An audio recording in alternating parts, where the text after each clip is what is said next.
In my life as a professional animal communicator, I have the wonderful privilege of connecting with animals purely energetically or telepathically and finding out from them directly what their thoughts and feelings are about their lives and their environments. Because of the number of incidents of sharks approaching people in the water, there's been a lot of fear and a lot of reaction, and all sorts of measures are being considered, of course, to try and keep the sharks at bay, or even worse. There's been votes in some parts of the world for culling them. There's talks of various repellent methods. So I was asked to check in with the great white shark species in that area in particular to hear what their view of humans is, particularly humans in the water, and what's really happening in that dynamic. What's going on when there's a so-called attack? And I do say so-called attack because I can guarantee you the shark's motivation is not attack, is not harm, and is certainly not to make us their food. Who I was speaking with was actually great white shark consciousness in general. And what they had to say about the state of play at the moment is what applies all around the world. The truth of the matter is that their food supply has been so decimated. In particular, they showed me a whole range of middle-sized fish species that are either completely absent or are in very, very short supply in the shark's normal range. So their normal food, for which they would go through normal foraging behavior, is just not available to them anymore at all. This has forced great white sharks to have to come a whole lot more inshore in search of the kind of diversity of food that they need. Most of the time they're just plain hungry a lot of the time, and because of being forced into more inshore waters and away from the threats out there like long lines and fishing nets, they themselves, the great whites, are in a lot greater density. They're more tightly packed together as they're cruising our shorelines. The energy between these sharks is therefore competitive. There's a very limited natural food supply. They're all jostling for space and jostling against each other, and this creates a whole field of competitiveness between them. Let's jump track for a minute and look at how humans are being in the water when they are there for recreational purposes.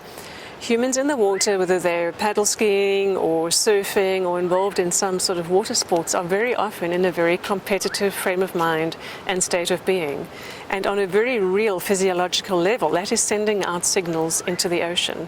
Heart rate variability is increased. The electromagnetic frequency emissions from our hearts, from our brains, are giving the signals into the environment of competitiveness and also hunting. For the surfer who's trying to catch the perfect wave, even in the language of it, there's a clue. Catching a wave has got a feeling of a hunter and a predator. So enter from stage left the other predators, the beautiful apex predators in the ocean, who are themselves feeling competitive between each other.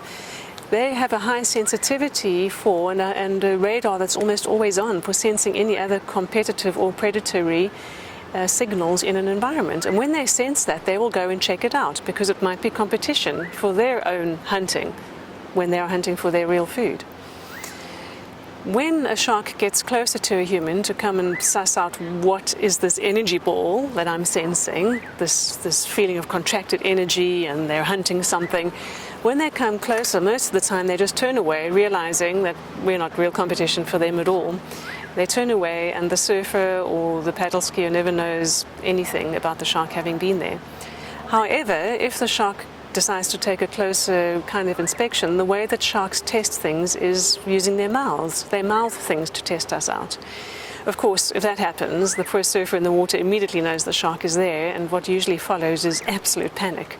Understandable fear, understandable survival instinct kicks in, which unfortunately amplifies the hectic electromagnetic output and brainwave output from the human in the water.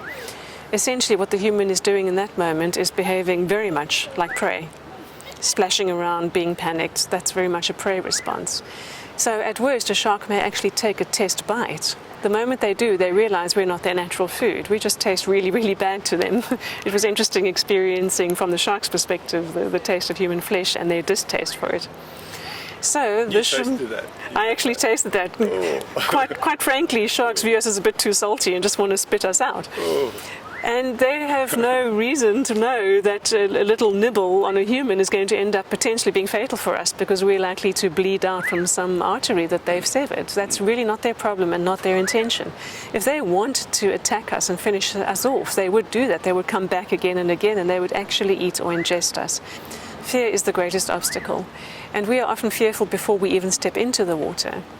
And the very thing we fear is what we're going to be putting energy into and inviting in. We literally are having the mental images or the quantum holographs of what it is we want to avoid, and that is sending those holographs out into the surroundings as suggestions, as energetic suggestions.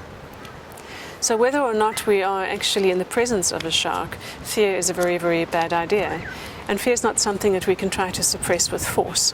Far better when we're entering the water would be to adjust our mental state and our state of being and our state of calmness, and to actually come up with some silent messages we'd like to send to the unseen sharks out there or any other species out there that we don't wish to see. We are all capable of telepathy. Intuition happens in everyday life as a matter of course, usually only when it really matters or is urgent, or when we have a vague gut feeling or a hunch that proves to be true. But we can all choose to have a telepathic thought and just send it out by simply intending to send it out to our target audience, in this case sharks. We know that it lands there because it is being broadcast from our being, whether we like it or not. Everything that we are thinking and feeling is being broadcast. Therefore, we may as well broadcast the good stuff or the helpful stuff. And so my advice for people who are going to be getting into the water, that is sharks' home and their rightful place to be, when we want to go and have some fun there for recreation purposes, I suggest we start from onshore, standing there on the beach with our kayak or with our surfboard in hand, or just sitting quietly and taking no more than a few minutes to simply address the sharks. Address them silently. Even better to send a nice greeting, to send a greeting. Doesn't matter what language you're thinking in, they will get it on the quantum level. This is how telepathy works.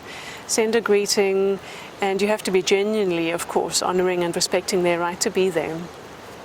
When you're in the water, it's a very good idea to briefly and frequently keep on updating your communication and topping up with the good and helpful thoughts. A very good visualization to hold is that you have a bubble around you, not from a defensive and protected place where you're feeling very vulnerable and weak and just trying to be all fierce as a response, because that wouldn't work at all. That would just attract attention. I'm talking about putting a bubble around yourself as an imagined thing. You imagine this to be a radius around your whole body and below, and even above for that matter, of just peaceful energy and an absence of anything that could harm you. Imagining this constant buffer between yourself and any sharks in the area, so that even if one does see you, and even if the small percentage of the time that happens you see the shark in turn as well, you just keep this visual barrier. You imagine a few meters out from your body, and you know they will not come closer than that barrier. That works much more effectively than other technology-based so-called shark repellents that emit frequency or electricity, because that in itself, unfortunately, really attracts and draws in the sharks to come and see what that's about. Much better to make it your own energy that you are adjusting. And when you are in a resonant state, with presumably the whole point of being in the ocean in the first place is to be enjoying nature, to be, without sounding weird or hippie about it, to be in the flow of the moment and of the sea. It's important to be in a resonant state, because then you, the human, are not going to stand out as this big discordant or weird thing worthy of further investigation. I've been fortunate enough to be swimming in the wild Indian Ocean with completely wild bottlenose dolphins, and in a few different of those occasions I've had sharks approach, tiger sharks, black-tip sharks, and by simply maintaining my innocence towards them and simple appreciation of them, despite the fact that I personally really don't want to be up close to a shark underwater, that extending my appreciation, my greeting, and holding an idea of that buffer has made them swim around me without coming within that radius that I have selected and I have chosen. It's really about who we're being, and we need to stop being competitive or even fearful in the water. Sharks do not attack humans. If anything, if they're interested enough, they might come closer to investigate when they're picking up on certain kinds of energy, particularly the competitive kind. And the classic case was in the final heat of the surfing competition. You see, if sharks attack, they do what's called pulling a vertical from underneath. They start out from underneath you and very quickly zoom up and will just grab you from underneath. When they're moseying along, minding their own business, or coming to investigate, they come in clear view. Usually you can see their dorsal fin above the surface. And the dorsal fin of that shark that was approaching McFanning long before he saw it was very clear above the surface. The shark came close to do a bit of a swim by, and in so doing got caught in his leash. And in the panic that ensued, both the shark and human were obviously very anxious and in this kind of tumble to try to free themselves of each other. And even in that fright, the shark could so easily have done something to harm Mick, but he didn't. He just wanted to get away. Came a bit too close, sussed out this human. But what I'm intrigued about is the fact that the shark did come that close at the absolute peak of a surfing competition in terms of this state of mind that I'm speaking about. When humans are in a competitive state of mind, that certainly attracts the attention of other predators who, for various reasons of short supply of food and those things I've mentioned already, are by nature having to be competitive with each other. There are over 20 species of sharks in the world, and they are all at the point of near collapse, near extinction. They deserve to have what's left of their home be left alone and to be allowed to mind their own business.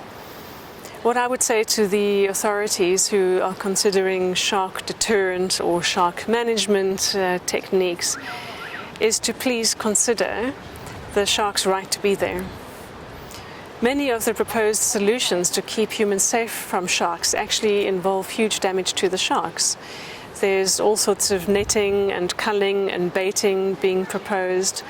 Even things that might seem more benign, like putting up various kinds of shark nets to cordon off certain areas, is fundamentally altering their behavior and not only their access to the inshore areas, but also other marine life as well. There's another consideration too.